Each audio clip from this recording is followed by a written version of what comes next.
waxee mbir nag jeex na dañ koy daal di yóbbu en séance plénière su ko defee ñu daal di voté li nga xamante ni moom moo daal di nekk budget bu 2026 mbir moo xamante ni nag dañ ko gën a meloon li lu xaw a fàtte wala lu ko daal di relégué au second plan ndax coow yi nga xamante ni amoon na fi mais mu nekk lu am solo loo xamante ni nii dafay daal di permettre gouvernement bi ñu mën a daal di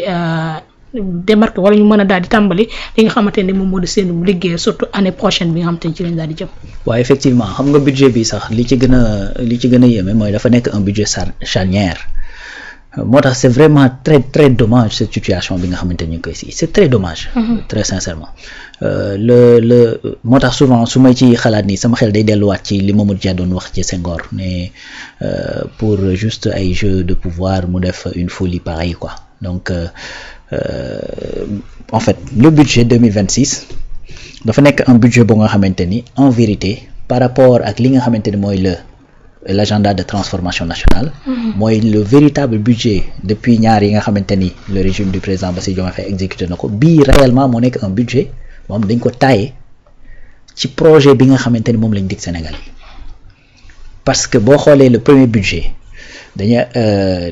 le nouveau régime dafa ñëw en mars 2024 ñoo installé leen le 2 avril donc 4 mois jaar na ci diggante bi voté woon nañ déjà budget boo xamante ni dafa waroon dem 8 mois encore te ci budget boobu sax ñu ngi la doon wax ne l'ancien régime entamé woon na ko de plus de 600 et quelques milliards kon da nga ñëw fekk budget boo xamante ni daanaka mënoo ci dara nga ñëw entamé war a entamé ce deuxième année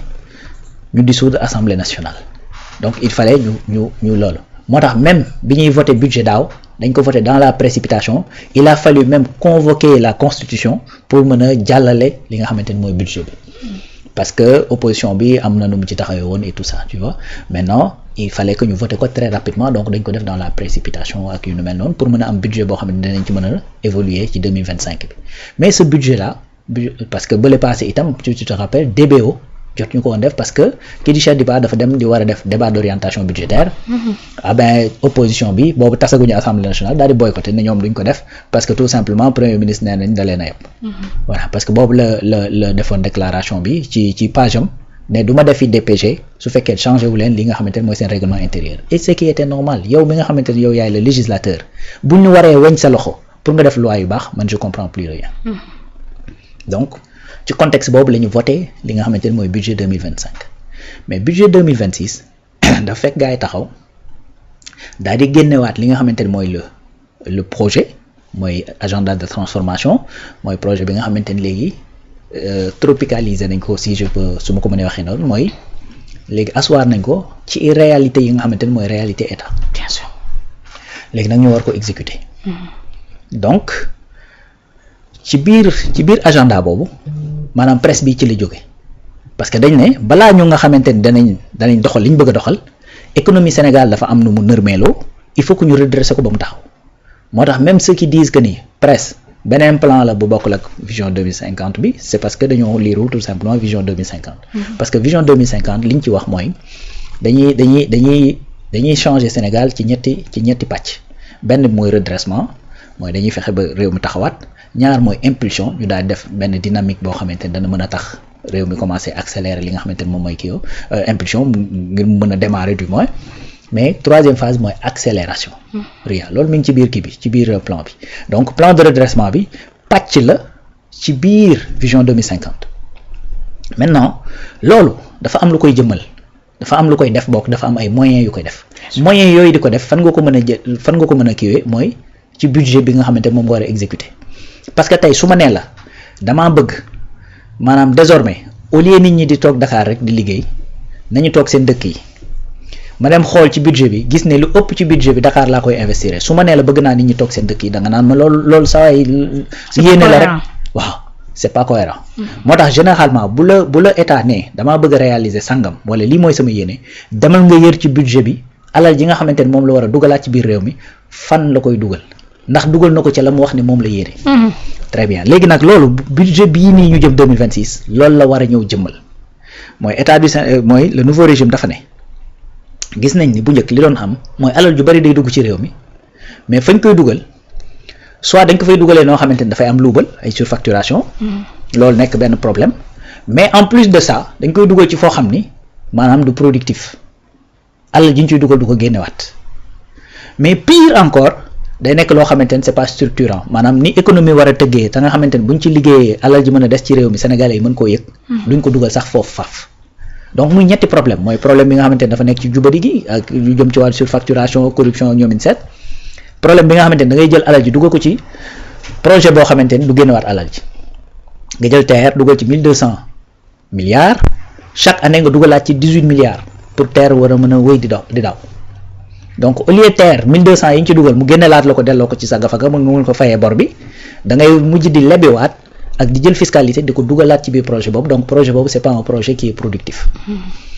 est-ce que c'est structurant nga ni non parce que c'est pas structurant ndax fa nga xamante ni fa lañ ko def dafay def de sorte que nit ña fa nekk wéy di fa nekk te dañoo bëgg ñooñu déplacer wu dem à l'intérieur du pays donc ndax loolu dina changer structuration économique bi maanaam dana tax baykat bi mën di dund mieux que sax ki nga xamante ni dafa nekk dans les services pas du tout ci noonu réponse bi ñu ci indi mooy ben on va faire le contraire c'est simple comme dañ doon investir foo xamante ni c'est pas productif c'est pas structurant on va investir ci fu productif te structurant ñu ne léegi loolu naka lay feeñee naka laa mën a gëmee li nga may wax nga ni ma budget bi ma waajal 2025 moo ngi nii 2026 ci budget bi ma waajal 2026 li ma ci namm mooy damay jël 700 milliards plus de 700 milliards jox ko ki nga xamante ne mooy ministère bi Déthié Fall di gérer te muy infrastructure ngir mu fexe ba intérieur boobu ñu doon wax naan nit ñi dañoo amul lu leen fa téye parce que ku toog da ngay toogaale dañuy dem ci intérieur boobu ñu def fa infrastructure yoo xamante ne dana mën a permettre nit ñi mën faa toog muy benn agriculture bi nga xam ne ñi ëpp ci sénégalais yi ci lañ ne dañuy dem ñu dugal fa alal ba nga xamante ni ñoom également danañ mën a wëy presque at mi yëpp bu suñuy pexe sottee ñuy wëy di toog di bay au lieu ñuy bay nawet noor ñu ñëwaat Dakar daal di encombrer Dakar ñu ne également ci noonu ban problème la ñu am emploi bi dañ ci am ñaari yëf mooy déjà amuñu industrie yu mag yoo xamante ne dina mën a jël lu bari mais même buñ ko amoon dañuy am problème pour employabilité ndax li ñu soxla ci main d'œuvre ak ci compétence ndax am nañ ko mais loolu lépp boo demee ci budget 2026 bi da nga ko fay fekk donc mooy déjà 700 milliards yi may wax jëm ci kii ci infrastructure yooyu ñu ne dañ koy dugg ci yoo xamante ni c'est structurant maa ngi ko doon wax au lieu may defar terre di ko yóbbu ba Thiès déedéet damay defar chemin de fer buy jógee Dakar dem ba Tamba donc la terre bi di def dana ko mën a def ñaari yoon bu ma ci boolee loolu ma def ca foofu ñu après y a un projet boo xam ñëwagul mooy port sec boo xamante ne dafay nekk Tamba kon loolu c'est structurant nga ni après comment on va faire on va essayer ñu jéem a fexe d'ici 2028 au plus tard portu Ndayane commencer fonctionnel ndax c'est structurant oui comment le structurant we camion yi jóge Mali doot ñu soxla ñoom ñëpp di ñëw ba biir Dakar dañuy yem Ndayane su boobaa am na ñoo xamante ni ñi ngi ci port bi dafa liggéey seen njaboot ak fii danañ déplacé wu dem dëkki peut-être boori Ndayane dana wàññi ay nit fii ci biir Dakar donc loolu c'est des exemples que je peux donner industrie ñu jële budget de 50 milliards yóbboo ko ba 355,93 milliards plus de 600% lañ ci yokk donc kooku bu la nee dama am problème emploi et que sama yéene mooy créer industrie boo xamante ne dana mën a permettre ma employer le maximum possible mais kooku di nga ne kii kat yéeneem mi ngi koy mandargaal ci fa muy dugal alalam parce que jógee 50 milliards dem ba 350 milliards 55,93 pour lu jëm ci wàllu industrialisation loolu donc beneen indicateur la. bu lay wane te Agropoli ku ne xam na ni bu sud bi dafa war a tàmbali janvier 2026 donc bu nee la ci budget boobu dugal nañ loolu kon war ngaa mën a jàpp ne gars yi ci loolu la ñu war a dox à partir de 2026. mooy jëm ci redressement économie bi jëm ci changement structurel bu économie bi di gën a miser ci li nga xamante ne mooy industrialisation secteur primaire mooy le secteur extractif mooy les mines mooy mbay mi mooy càmm gi mooy napp gi et cetera donc allié ko ak benn politique industrielle boo xamante ne dana mën a permettre loo bàyyi foofu ba mu ëpp nga mën koo transformer de l'autre côté sànq nag maa ngi wax ressources humaines mais ñu ne la premièrement décret signé nañ ko pour régler benn problème boo xam ni depuis plus de 20 ans ñu ngi ci topp mooy les décisionnaires kon yaa ngi dox ci valoriser ñi nga xamante ni ñooy jàngal ressources humaines boobu muy benn recrutement yi nga xamante ni aussi am na ci surtout lu jëm ci wàllu enseignement supérieur beeg ñoom seen loolu également c'est un autre indicateur donc école de formation yi lu mel ni par exemple ferme agricole bi Mabouba Diagne di installé usine tracteur bi nga xamante ni moom la ñuy installé à Thiès également fii ci Diamniadio kii bi atelier de montage bu Mercedes-Benz bi Kia war naa ñëw zone industrielle yi war a nekk Touba Diourbel au sud également y en a 2 Thilmakha également am na beneen zone industrielle boo xamante ni def nañ ko fa donc yooyu c'est des éléments d'appréciation pour wane orientation bi régime bi jël ngir dem ci changement structurel de l'économie mais également jël alalam dugal ko ci loo xamante ni boo ci dugalee ñaar dërëm mu mën laa génneel ñetti dërëm bu ko defee nga mën a fay sa bor am loo dundee am lu dem ci poche sénégalais yi te loolu encore une fois moo feeñ ci budget 2026 bii yi nga xamante ni moom la ñu doon waxtaanee en commission. Donc mu des plénière yi ce sera à partir du 29 le plénière yi di commencer mooy lendemain wu passage bi nga xamante ni moom mooy Ousmane Sonko. Donc bu ko defee ñu wax aux yeux des Sénégalais ñëpp taxaw seetaan ñu ne fii lañ jëm lii mooy orientation et cetera ñu voté budget yi et puis fas yéene ko exécuter à partir de 2026. Bien sûr maintenant quand on parle de budget li nga xamante ni moom moo daal di koppar yi bari na ay milliards rek ngay daal di dégg ndax dafa daal di nekk koppar goo xamante ni dafa daal di tege wala dafa am foo xamante ni Sénégal fa la koy mën daal di jëlee su ko defee li nga xamante ni nii moom la daal di warloog bépp ministère bu nekk mën ko defal. waaw budget comme son nom l'indique c'est-à-dire prévision la. mais tamit doo budgétiser n'importe comment. c'est-à-dire il y a effectivement des éléments d'appréciation buñ ne dañoo war a def sàngam dañ naan ñaata moo koy def c'est ça le budget damaa war a def ay cant dañuy toog xool cant gi ñaata mooy louer bâche ñaata mooy togg añ yi ñaataay defar café gi ñaataay nangam ñaataay jël ay basang ñaataay jël ay chaises et cetera c'est des prix que tu connais donc nga dem nga dajale loolu yëpp ne pour ñu mën a atteindre lii kat temps lañ soxla on a besoin par exemple d'1 million pour mën a def cant yu sont loolu mooy budgétisation donc moment bi nga koy wax mën nga ko bañ a yor. voilà boo budgétiser ba pare nag après da ngay xool lii ma budgétiser fu ma koy jëlee. donc fi nga koy jëlee état du en fait c'est-à-dire il y a pas 50 milliards de voix fi état di jëlee li muy budgétiser ñett la bu dee ñun suñu état yi ñaar ñett yi mooy lan ressources locales yi nga xamante ni mooy jóge ci wàllu fiscalité ñaar mooy li nga xamante ni mooy prêt donc fiscalité ak ñoom don ak ñoom seen bon xam nga comme don la. mënoo ne forcément voilà temps lañ ma fas yéene kii yu demee noonu mën nga am lu la bett ñëw dugg si d'ailleurs looloo tax muy am loi de finances initiale moom la ñu war a voter nii bu ñu paree plénière yi. loi de finances initiale bu ñu demee ba ci digg bi ñu daal def loi de finances rectificative donc pour joyanti waxaat ni ci diggante bi tel changement am na. maintenant donc. Ressources yi nga xamante ne mooy jóge ci fiscalité li jóge ci wàllu dette également ak li jóge ci monnaie moo tax may wax ne ñun suñu réew yi ñaari la ñu am amuñu ñetteel bi parce que amuñu politique monétaire. donc Sénégal fi muy jëlee koppar googu ci loolu la mooy ci fiscalité ak ci dette te en réalité boo déggee la dernière fois bi ci premier ministre di loolu di waxtaan mi ngi préciser ne même la dette. c'est de la fiscalité différée. lan mooy fiscalité différée mooy da ngay dem leb ci loo xamante ni yow jotagoo ko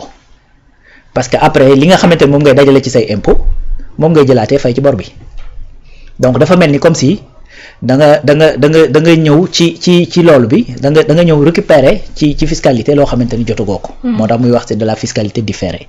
donc ñaar yooyu lañu am pour financer li nga xamante ni moom mooy bor bi moo tax. généralement bu nit ñi génnee di wax naan wooy le nouveau régime li mu leb ci ñaari at nangam et cetera bari na c'est-à-dire mënoo leb loo xamante nekkul ci sa loi de finances d'ailleurs looloo indi cette fameuse question de la dette cachée parce que balaa ngay lebi assemblée nationale moo lay votel bu la votelee budget bi yow ministère des finances yaay ñëw ne ko njort nañ ne de ci 2026 bii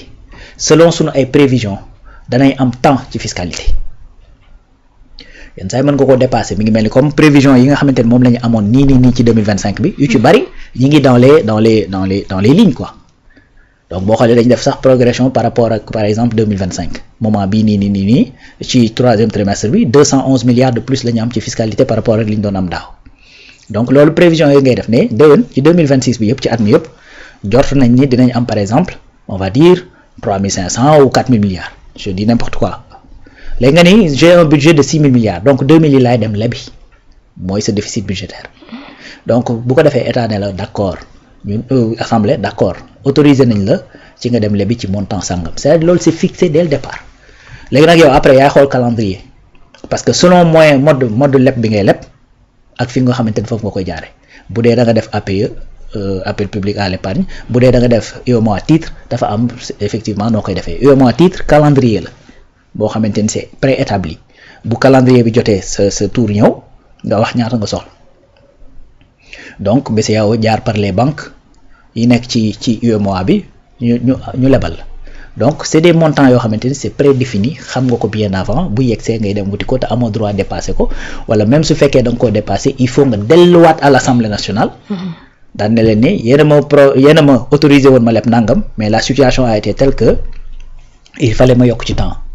wala kat la ngeen ma waxoon ne naa ko kii finalement soxlaatuñ lépp parce que ci diggante bi am nañu benn don boo xamante ni ñëw naa combler donc soxlaatuñ ñuy lépp da ngay delluwaat assemblée looloo tax ñuy wax ay dettes yoo xamante ni hors circuit budgétaire